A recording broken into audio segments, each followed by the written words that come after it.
The answer lies in understanding the difference between AWS Key Management Service, KMS key policies, and IAM policies. While IAM policies determine what actions users can take on AWS resources, KMS key policies specifically control access to the encryption keys used to encrypt and decrypt your data. If the KMS key policy does not allow a user to use the key, even if the IAM policy permits access, the user will still be unable to decrypt the data. Think of it like having a locked box. Even if you have the key to the box, if the lock itself is designed to only accept certain keys, you won't be able to open it. In summary, both IAM policies and KMS key policies are crucial, and understanding their roles can help you manage access effectively. In AWS KMS, there are two important layers of permissions: the key policy and the IAM policy. The key policy is directly attached to the KMS key itself. It specifies which users or roles are allowed to use that key. This means that even if an IAM policy grants access, the key policy can still restrict that access. Think of it like a locked door. The IAM policy might give you a key, but if the door itself has a separate lock that only certain people can open, then having the key isn't enough.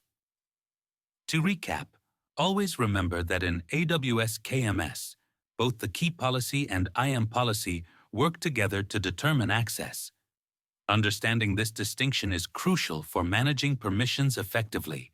Let's visualize this with an example. Imagine a user who needs to access an S3 bucket that has KMS encryption enabled. If this user has the IAM policy that includes the permission KMS decrypt, they think they can decrypt the data. However, if the key policy does not allow this action, the decryption will fail. This is a crucial point to remember. In KMS, the key policy is the ultimate authority. Think of it like a club.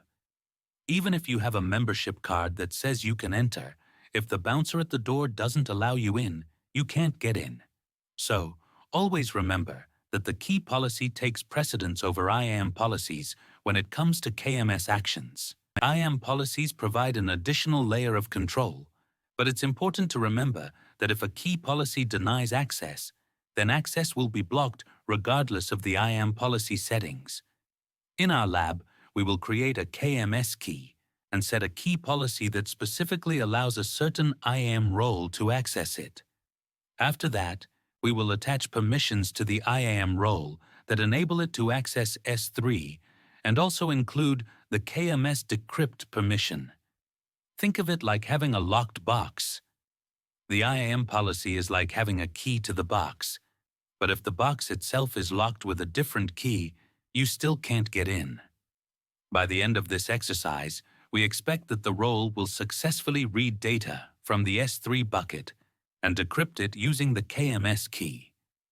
This will help us understand how these policies interact to control access effectively.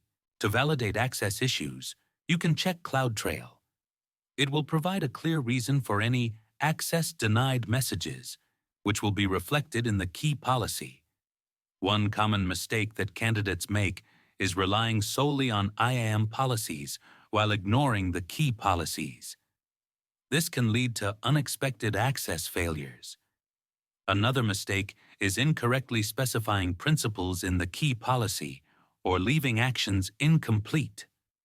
Think of it like a locked door. Even if you have the right key, if the door itself is locked, you won't be able to get in. So always ensure that both IAM and key policies are correctly set up. In summary, both policies are essential for proper access management.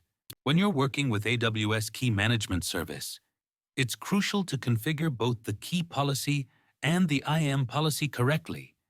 The key policy holds the ultimate authority over access to the keys. This means that if the key policy denies access, then no matter what the IAM policy states, the access will fail. Think of it like a security guard at a club. If the guard says you can't enter, even if you have a VIP pass, you still can't get in.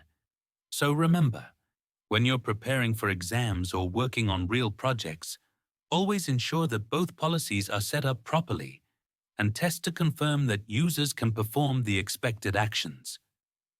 To recap, the key policy is the final word on access, while the IAM policy serves as an additional layer.